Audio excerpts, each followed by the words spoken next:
हाँ हो जोखन भाई बोल। बार बार तो मीटिंग बोलाबो ही, अपने दोनों जनिया मर्दानमा लड़ो ही और पूरा गाँव वाला के परेशान करो। अजी की बोलियो मुखिया जी, हमरा तू ही बताओ कि हम बाहरा से खत के अबे तो घरा में हमरा दूगो रोटी बनल बनावल चाहिए जी। हाँ भाई ये बातिया तो तू सही कही, आदमिया खैते तबे न कामा करते। अजी चुप रहा मुखिया जी, इनका कहिया नहीं बना के दे। ये झूठे के पूरा गामा के सामने ड्रामा करो हखिन। एक बात तो हनिया बता हो, घरा में कुछ रहबे न करते तो कौची बना के दिए। हल्ले कि तो घरा में कुछ रहबे न करो आएंगे। अभियो हमार कोठिया में इतना चाव धरल है कि कोई खा नहीं पा रही है तो हम चूल्हा लग गए। पहले एकरा पूछो मुखिया जी कि एकरा फोनमा पर से बतियावे के फुर्सत मिलते तब नहीं हमरा खाना बना के देते। आए जी मुखिया जी तो ही बताहो केकर बेटी पतो है अपन नैहर ससुरार नहीं बतियाबो है, आ हम बतियाबो ही तो बड़ी खराब हो गेलिए। तू ही बताहो तो। नहीं भाई सही बोल रही, के नहीं अपन नैहर ससुरार बतिया है। या मुखिया जी तो चुप रहो, मतलब कि आदमी के खाए ले नहीं रहते फोन पर लगल रहते। सुनो हमर बतिया।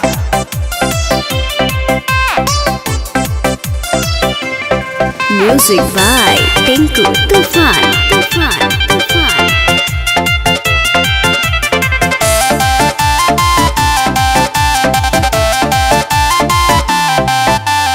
चार दिन से घरवा में हरियाणा चढ़ल गए।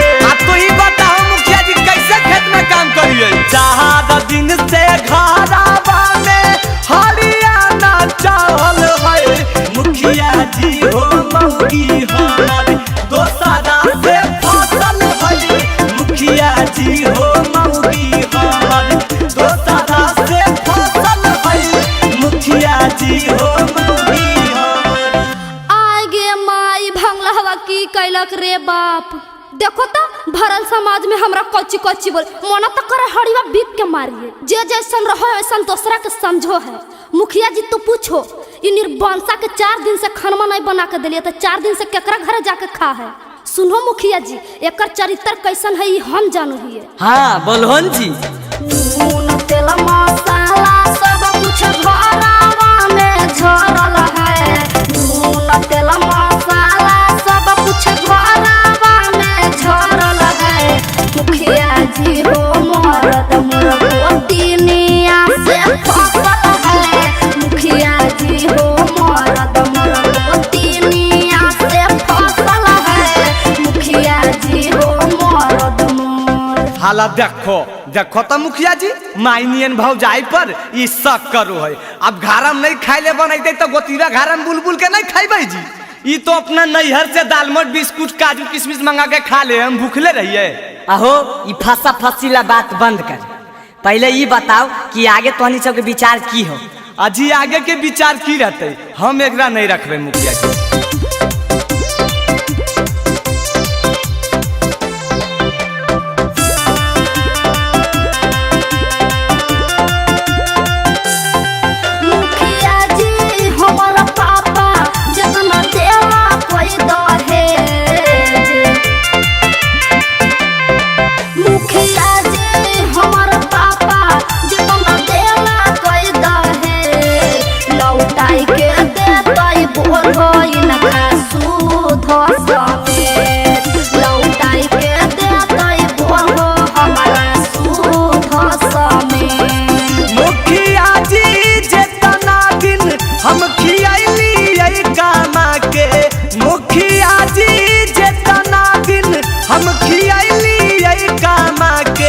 हमारा दे दही जब लौटाई के हम दे दे बई घुराई के। हमारा दे दही जब लौटाई के हम दे दे बई घुराई के।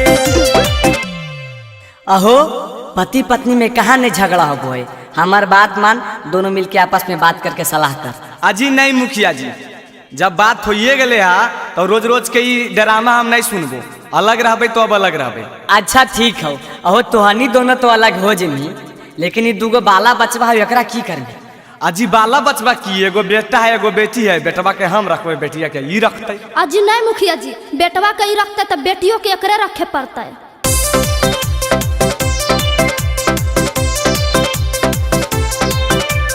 चिंटू